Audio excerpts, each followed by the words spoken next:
Guys, my husband guys think I'm going to leave him. Good morning, Philippines! Akala niya iyo. What she said. Tommy, tingnan nyo na, mag-aaway. Like it's just in my... Mag-aaway lang kami dito guys kasi nga sabi ko kanina kapag tatanda na siya, I said if you get old and then you will remember. Figure out guys, I'm already old, so think about that. Get some vegetables. What the vegetables do you want? I have cabbage. Nandito pala kami sa ano. Nandito pala kami sa tindahan guys, sa market dito para mag-grocery. Oh, you come here for you come here for fish, huh? Fish, I know. Okay, let's go get some fish.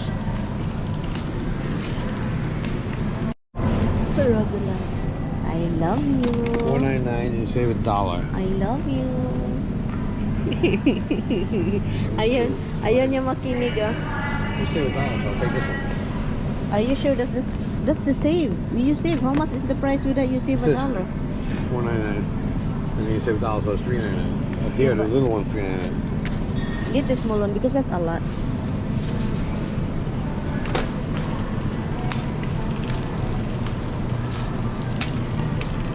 Ang mahal naman ito, oy. This is $7. We have a lot of shrimp. I don't even use the one that you got. The one that you... Seafood tayo, guys.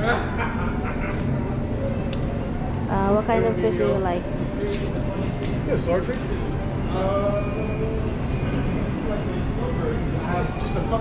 It's right there. If you're looking for more, I might have some frozen. This one is wild caught. It's expensive, oy. This is $23, 24. For how much? How much? How many pounds? Ang mahal 12 naman. ounces. This is a tuna, honey. Different, huh? Yeah. Yellowfin tuna. Right. Why is it so much? $24 a pound? And this is what? Not a pound. That's for a bag, and it's less than a pound. Yeah, for a bag. And is this the price of that one? Yeah. So that. Hoy.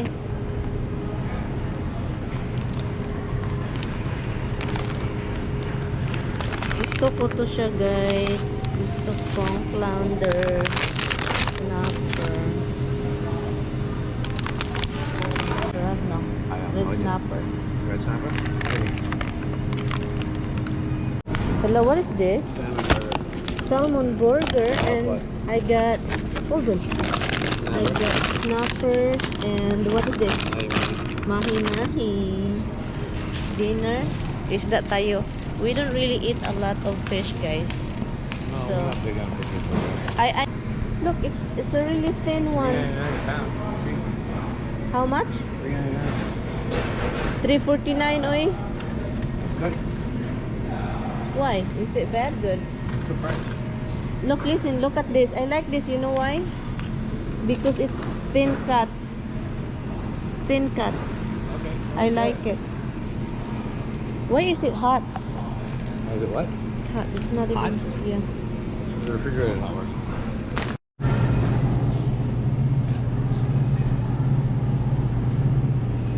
Nag-grocery na get down si Cabarrio, guys.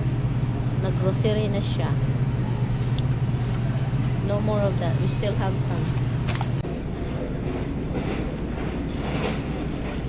Gigutom na nasad si may tummy. I'll get rid of these two. May tummy. Gutom-gutom. So guys, ito yung dinner namin. Wild caught. Wild swordfish, frozen Vietnam. Oh, this is not wild. If it's from Vietnam, not wild. Not wild. They don't want fish in Vietnam. Are you kidding me? Catch fish. And this one is wild caught mahi-mahi.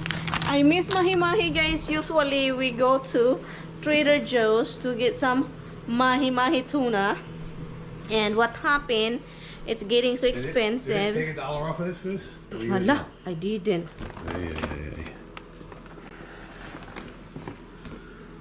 You wanna go back? Maghubad lang ako, guys. Yes, baby. Your daughter. your dad doing?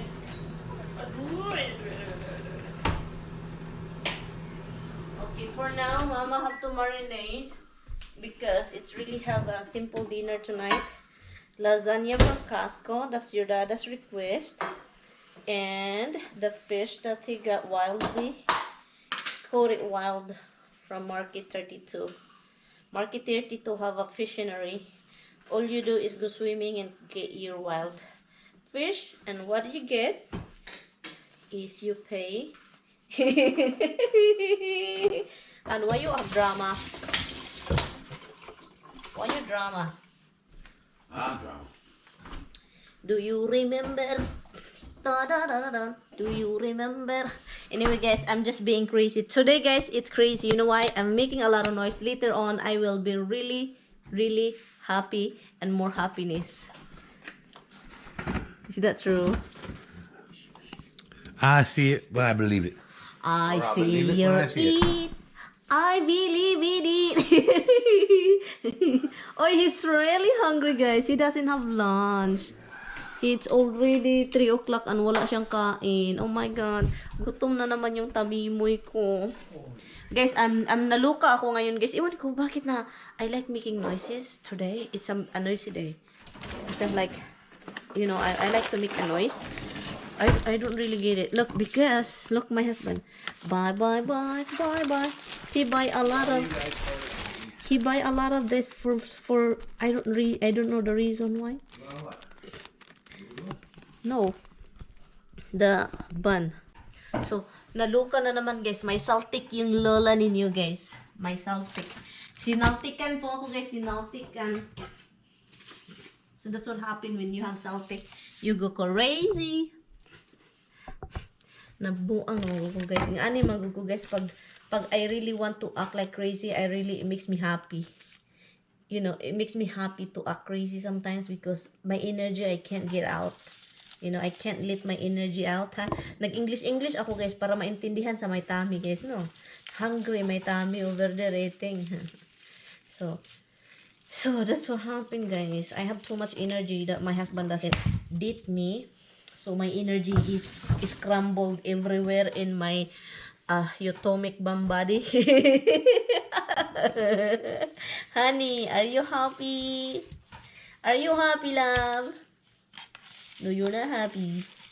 You are not happy. What are you doing? Oh, garlic. Marinate. Oh my God. Questioning what I'm doing here. We put more garlic. I have a lot of garlic. Oh, plus we still have in the refrigerator. How many garlic do you need in your life? What else new? Nothing is new. Nothing is new in this life. This life is a boring life. All we did, we do car wash, we went shopping, and my tummy is gutom. What are you eating? What is that scoop, hon? It's sauce for chicken. Sauce for the chicken, but you're eating. I have a story, guys. When this was long time ago. this was long time ago, guys. That's the first time Tommy did. So what happened was we're arguing, guys, and then we're having dinner. I don't know if you remember. So we're having dinner and we argue, we fight, and then I keep I don't know what is the reason we fight, and then as It was something she did, guys. and no, it's not. It's you. Something she did. It's you. And then he is so pissed, guys. He can't eat properly. He leave the food. He said, forget about it.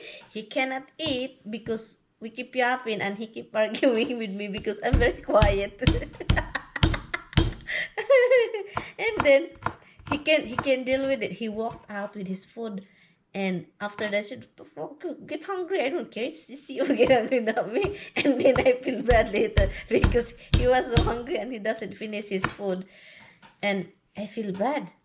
And you know me, even if I feel bad, guys, when I'm really in pissed motion, I don't care. And He went to bed, not finishing his food. And then, me, I cannot take it. You know, that kind of argument that he just go to sleep and I can hear his snoring. I won't let that happen.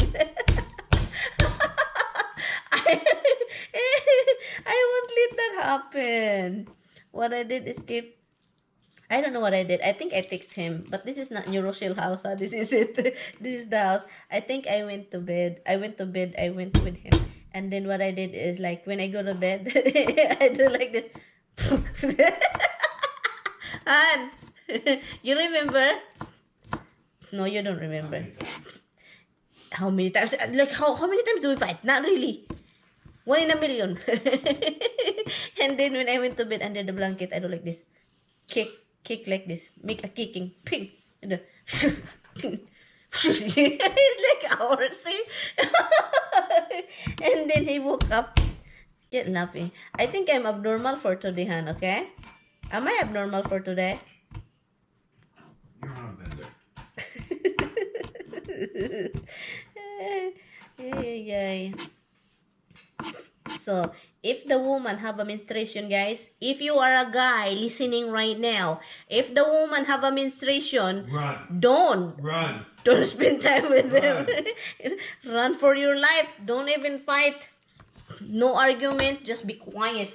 Unlike my husband, I won't leave him alone. If he start, don't, because sometimes even he doesn't talk, I wanna start. Run for your life. O yun, dami na naman ditong mag-react dahil ganito ako. Because it's nice. Anyway guys, so don't fight. No fighting. Especially guys, if you have a foreign partner and then you don't know each other yet, because you know, it's a long distance relationship. Just calm down even if you're mad. Because sometimes guys, the foreigner, even you don't know them, right? Luckily my husband it's perfect. Not really perfect, but you know, it's good. It's a good guy. But some guys really cannot take it. So if you are meeting them or you're living with them for the first time, wag na guys. Control yourself. Even if you're mad, bite your tongue until it bleeds. Until it bleeding. Hi, if you wanna put your relationship longer. Because sometimes also, when we're mad, we cannot control. You know, can't control our madness. Okay guys, dito lang muna tayo guys sa ating mga kalukuhan of the day. Kasi nga, hindi ko alam talaga kung anong nangyari sa akin ngayong araw. Sobra kong saya, gusto kong mag-ingay, gusto kong magyaw-yaw. O diba, ang dami kong mga niyawit-yawit dyan, ang dami kong mga pinagsasabi. Totoo naman talaga. But anyway, salamat po sa inyong panunood. Kita-kits tayo next time guys. Nagluluto lang ako guys para rin masaya. Kahit kumain na si Mr. dyan kasi nga lunch niya late. So ngayon, ang dinner namin late kaya hindi ako nagmamadaling nagluto. Salamat sa pag-click, salamat sa mga supporters at sa mga marites dyan, thank you din. At sa mga galit sa akin, hello sa inyo. Anyway, bye-bye. See you next time.